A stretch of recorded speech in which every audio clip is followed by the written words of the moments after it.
Créé en 1974, le Centre régional Agrimet est une institution spécialisée du Comité permanent inter-État de lutte contre la sécheresse dans le Sahel.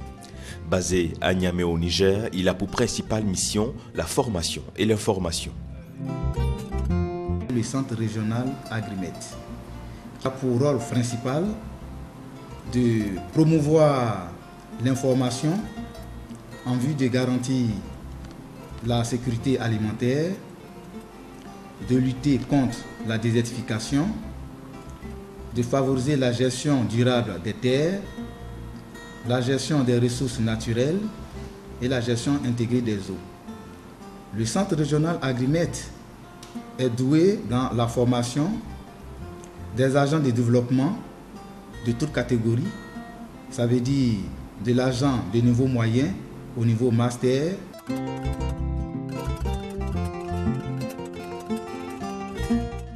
En 40 années d'existence, ce centre d'excellence s'est forgé la réputation de principal pourvoyeur d'informations et de formation des cadres de la sous-région sur la sécurité alimentaire.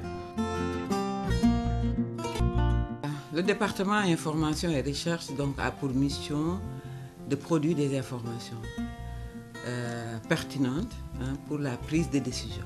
Donc c'est des informations destinées aux décideurs aussi bien au niveau national que régional, et à l'ensemble des partenaires techniques et financiers, aux autres acteurs de la région et dans les pays aussi.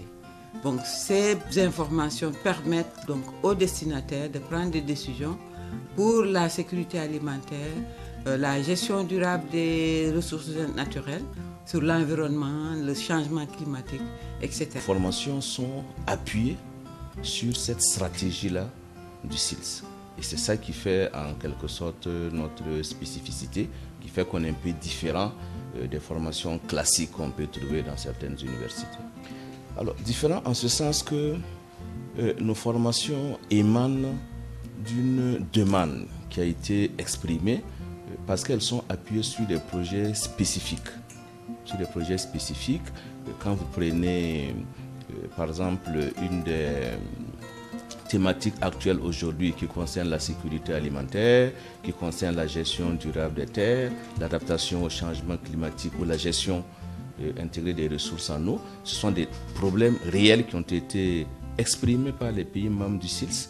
Et donc par rapport à ces problèmes-là, on a estimé qu'en plus des actions concrètes qui sont menées sur le terrain pour les populations, il est important également de renforcer les capacités des jeunes, notamment à travers la formation, pour que leur impact soit beaucoup plus visible et pertinent au niveau des pays concernés. Le département appui technique est la cheville ouvrière du Centre régional Agrimet.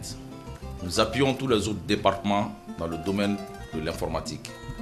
En plus de cela, nous disposons d'une base de données régionale qui renferme des informations sur la climatologie, l'hydrologie, les statistiques agricoles, les données phytosanitaires, etc. À cet effet, nous pensons que la base de toute information produite ici à l'Agrimet part des données que nous produisons. Et ces données-là représentent les données des 13 pays à l'échelle du SILS. Nous apportons un appui aux pays en ce qui concerne le transfert de technologie et de savoir-faire de l'Agrimet. Ces pays-là sont communément appelés les composantes nationales du SILS. Parce que notre but est de transférer au niveau de chaque État du SILS l'expertise du Centre régional Agrimet du point de vue technologique et transfert d'outils et pour le suivi régulier de la campagne agricole. Ici, un suivi minutieux de la campagne agricole est effectué, ainsi que les prévisions climatiques dégagées pour permettre aux États d'anticiper et de planifier les actions d'intervention. Nous sommes dans la salle télécom au niveau du Centre régional Agrimet. Et dans cette salle, nous collectons beaucoup d'informations, des informations liées à la pluie, des informations liées à la température, des informations liées au feu de brousse, et toutes ces informations sont collectées grâce aux satellites. Et ces informations arrivent toutes les 15 minutes. Et de façon continue, 24 heures sur 24, il y a quelqu'un dans cette salle pour s'assurer que ces informations arrivent sur nos machines. En matière de suivi environnemental au niveau du Centre régional Agrimet, d'une manière générale au SILS, nous faisons le suivi des états de ressources. Il y a d'abord la végétation que nous suivons, et il y a les ressources en eau, donc les différents points d'eau.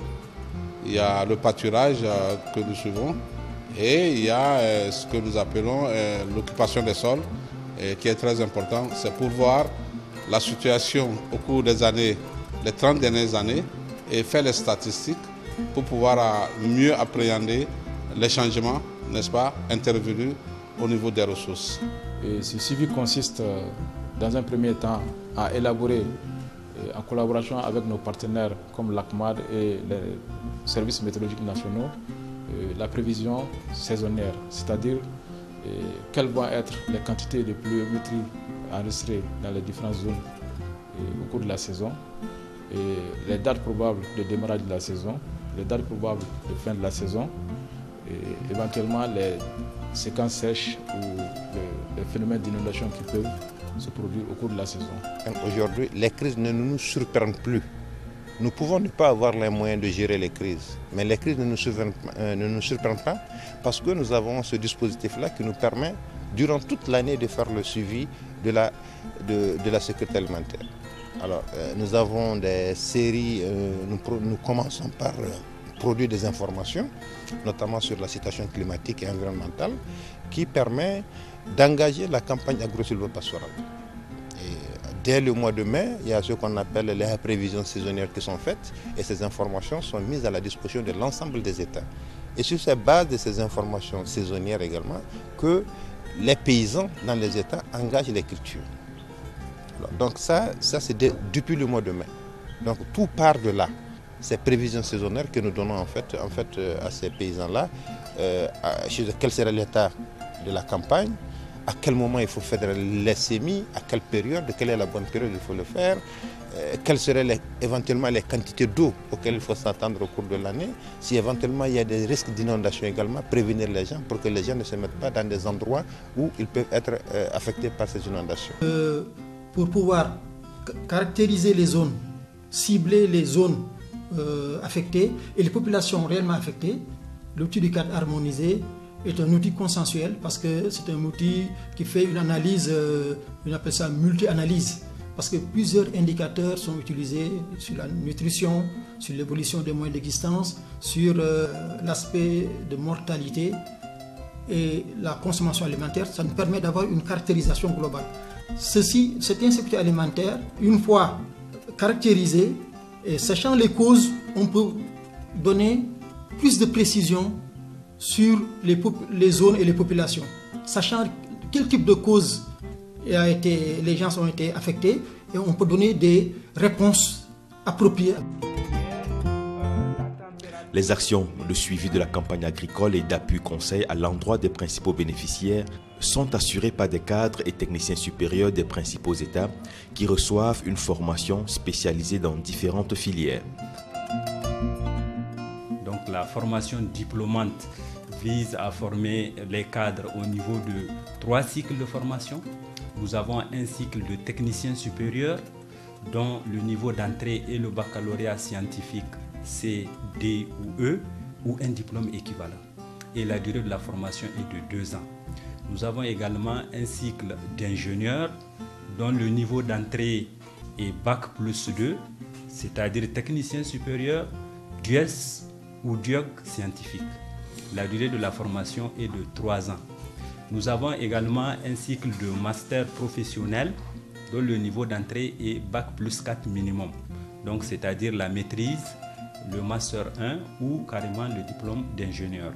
Alors pour le master, la durée de la formation est de 12 mois, dont 6 mois de cours théoriques et pratiques au centre régional Agrimet et 6 mois de mémoire dans le pays d'origine de l'étudiant. Alors quelles sont les filières de formation? Pour les cycles de technicien supérieur et ingénieur, on a 4 filières de formation. Nous avons l'agrométéorologie, la protection des végétaux, l'hydrologie et la maintenance des instruments agro-hydrométéorologiques. Pour les cycles de master, on a 5 types de masters professionnels.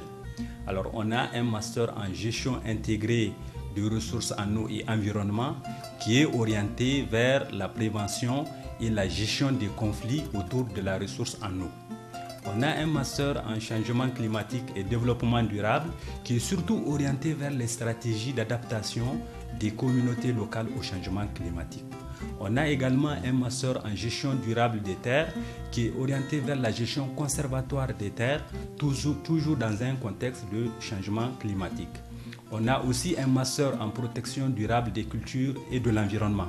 Alors ce master-là est orienté vers la protection des végétaux, mais avec la dimension gestion intégrée comme alternative à la lutte chimique pour protéger l'environnement. Enfin, on a un master en sécurité alimentaire et nutritionnelle qui est orienté vers les politiques et stratégies en termes de sécurité alimentaire, leur mise en œuvre et le suivi-évaluation. Alors, c'est vraiment des masters qui sont très professionnels et je dois dire que pour l'ensemble de nos formations, on met l'accent sur la pratique. C'est pour ça que la formation intègre beaucoup les travaux pratiques, que ce soit au niveau des laboratoires, que ce soit au niveau du périmètre irrigué. On organise également des sorties pédagogiques et des voyages d'études. Ces formations continues également sont structurées en 3 typologies. On a ce qu'on appelle les formations à la carte. Ce sont des formations sur demande. Un partenaire qui a un besoin particulier de renforcement des compétences dans son service demande à l'agrimet de lui proposer une offre de formation. Et cette offre de formation, justement, comme je l'ai dit, peut être 1 semaine, 2 semaines, 1 mois, voire plus, selon justement les besoins exprimés par le partenaire. Ce sont des formations à la demande. Le deuxième type de formation continue, c'est ce qu'on appelle les recyclages. Vous savez, au niveau des services étatiques, les professionnels ont de temps en temps besoin de revenir se ressourcer sur des thématiques nouvelles, sur des outils nouveaux. Et justement, dans le cadre des recyclages, ceci permet à des professionnels de revenir à la formation pour acquérir de nouveaux outils de formation, par exemple dans le cadre de la modélisation climatique ou dans d'autres secteurs émergents. Et enfin, nous avons bien sûr les ateliers de formation et les séminaires, qui sont donc une activité courante de l'agrimet et qui sont souvent en moyenne 1 à 2 semaines sur les thématiques d'actualité du mandat de l'agrimet. J'ai suivi une formation d'un master en gestion concertée des ressources naturelles avec une option gestion intégrée des ressources en eau. Ce que j'ai noté, c'est que c'est une formation de qualité animée par des enseignants-chercheurs et d'experts de haut niveau venus d'horizons divers, donc des universités du Nord et du Sud. On était une dizaine de nationalités et aujourd'hui, sur les 13 étudiants qu'on était qui avaient suivi cette formation, en tout cas puisqu'on a les contacts, en tout cas une bonne dizaine occupent des postes de responsabilité, soit dans des institutions publiques, soit dans des organismes internationaux. Ce qui prouve de la qualité, de la pertinence de la formation reçue au Centre régional agrimet. Des infrastructures adéquates et de dernière technologie dont dispose le centre permettent la réalisation de tout ce travail. Il s'agit notamment de la salle de visioconférence, de la bibliothèque, d'un parc agrométéorologique et hydrologique, des laboratoires de phytopathologie, phytopharmacie, écotoxicologie, zoologie agricole et biocarbone. Ici, vous êtes dans un parc agrométéorologique. Il s'agit d'un parc didactique dans lequel les étudiants de la sous-région, notamment de l'espace CIL-CEDEAO, que nous accueillons dans le cadre de nos formations diplômantes en agrométéorologie, viennent apprendre à mesurer et à observer le temps et le climat. Le laboratoire de phytopathologie occupe une place très importante dans la formation au Centre régional agrimet parce que les ennemis des cultures contribuent à diminuer la production à peu près de 30%. Donc si on réduisait ne serait-ce que le quart des pertes causées par les ennemis des cultures, on pouvait se passer des aides internationales et même nationales. D'où l'intérêt de ce laboratoire.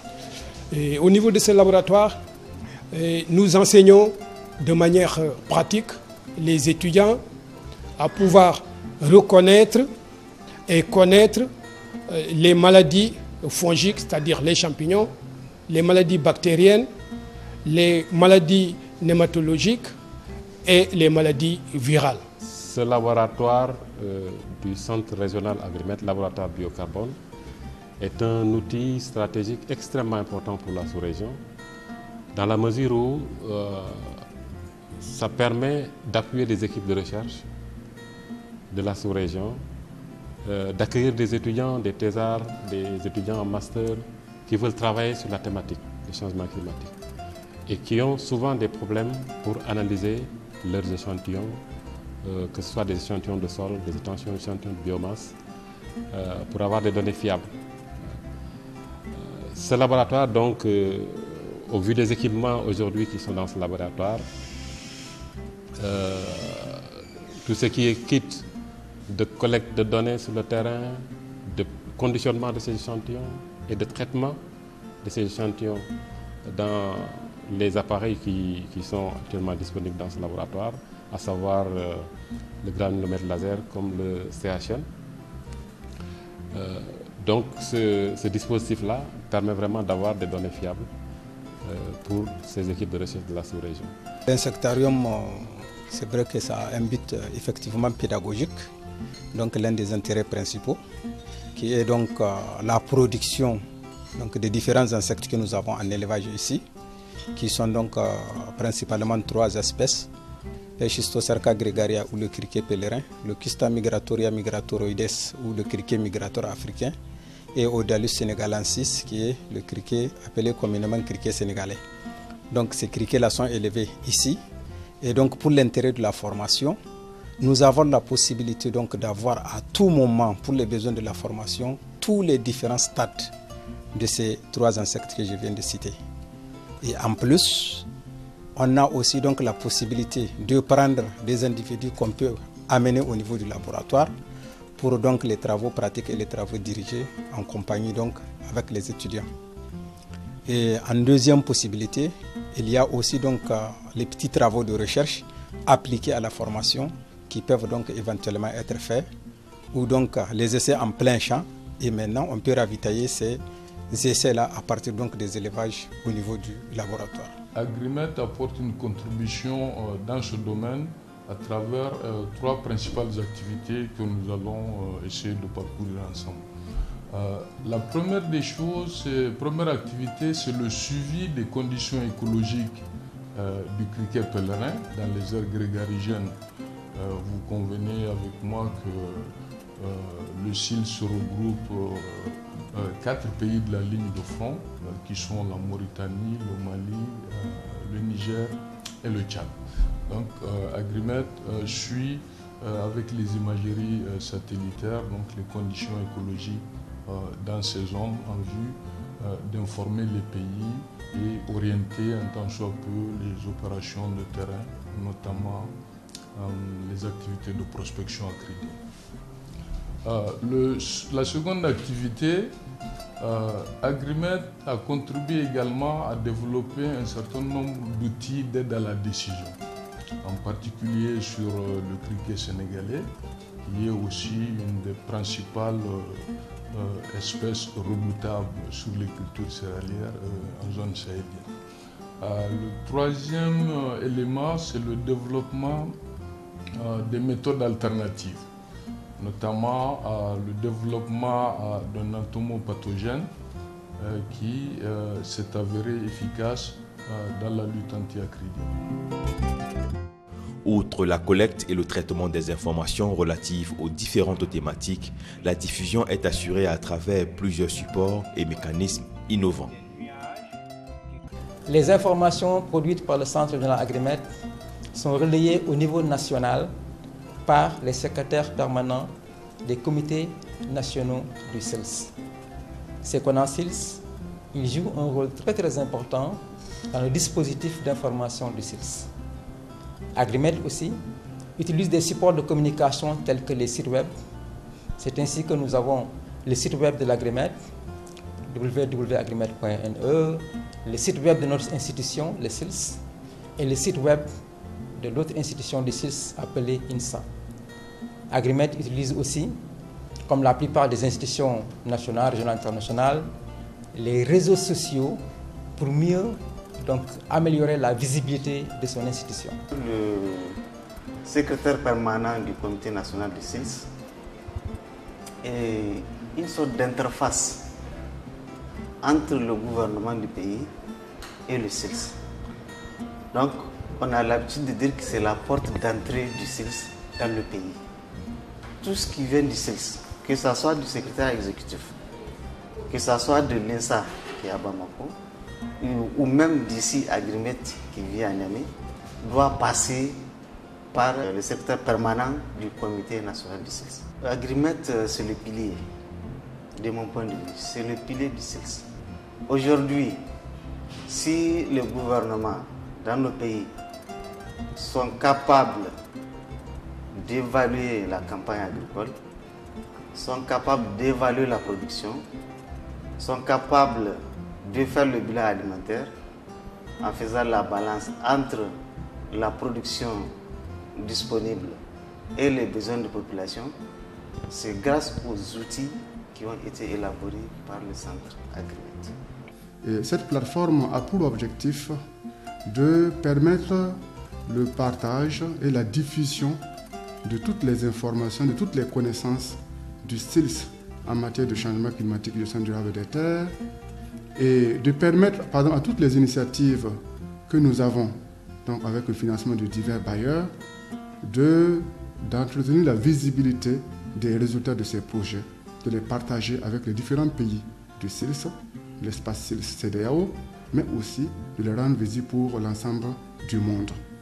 Et cette plateforme permet, par exemple, de présenter des synthèses sur les changements climatiques, de présenter aussi toutes les initiatives qu'il y a dans les différents pays sur le changement climatique et le changement durable des terres, de présenter des outils et des produits, et aussi de présenter tout ce qui concerne, par exemple, nos formations que nous organisons au niveau du centre régional Agrimet au profit des pays.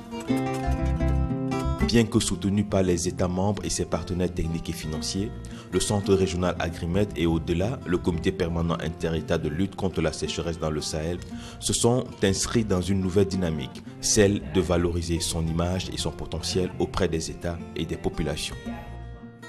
Quand les chefs d'État ont décidé de créer le SILS en 1973 après la sécheresse, la grande sécheresse au Sahel, et qu'ils ont demandé des informations, pourquoi ça arrive. Donc il n'y avait pas personne pour donner ces informations au chef d'État.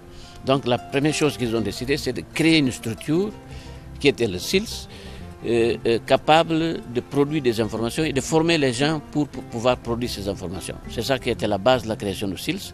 Les chefs d'État ont donc appuyé fortement, mais les partenaires sont venus en aide immédiatement et le SCD fait partie des premiers partenaires qui ont aidé le SILS depuis sa création. Donc c'est pour ça que je dis que notre support au SILS a été un support permanent, constant, et je pense que bien utilisé par le SILS jusqu'à ce moment. J'ai constaté que le centre a formé plus de 1500 cadres ici au centre, mais qui aujourd'hui sont la base de certains services dans les pays. Les services météo, les services de statistiques agricoles, les services de protection végétale, pratiquement sont fournis par les experts qui ont été formés ici au centre Agrimet. Et quand vous regardez dans la plupart des pays membres du SILS, je dirais même dans la totalité des pays membres du SILS, si vous regardez les spécialistes en protection des végétaux, les spécialistes en agrométéo, les spécialistes en hydrologie, la plupart sont passés par le centre régional Agrimet. Alors ce sont des milliers de cadres, techniciens supérieurs et ingénieurs qui ont été formés par ce centre-là, ce qui a permis à nos États d'avoir des avancées notables dans le domaine de l'agrométéo, la protection des végétaux et de l'hydrologie. Et c'est pour cela que je dis que le centre régional Agrimet fait vraiment la fierté de notre organisation qu'est le SILS. Nous sommes ici au centre Agrimet, centre reconnu mondialement pour son excellence et pour son positionnement par rapport à toute la dynamique des prévisions, de la mise à disposition des connaissances, de la formation hautement scientifique et de la formation de nos cadres, de ressources humaines et la gestion des ressources naturelles, je pense que je profite pour dire aux populations, aux gouvernants, aux partenaires techniques et financiers avec le nouveau souffle que nous sommes en train d'injecter dans la sous-région avec nos institutions sœurs qui assurent le leadership politique tels que la CEDEAO et l'UEMOA, les partenaires techniques et financiers tels que l'Union européenne, l'USAID, la Banque mondiale, la BID, la BAD, la FAO. Je suis convaincu que nous pouvons certainement redoubler d'efforts et relever le défi.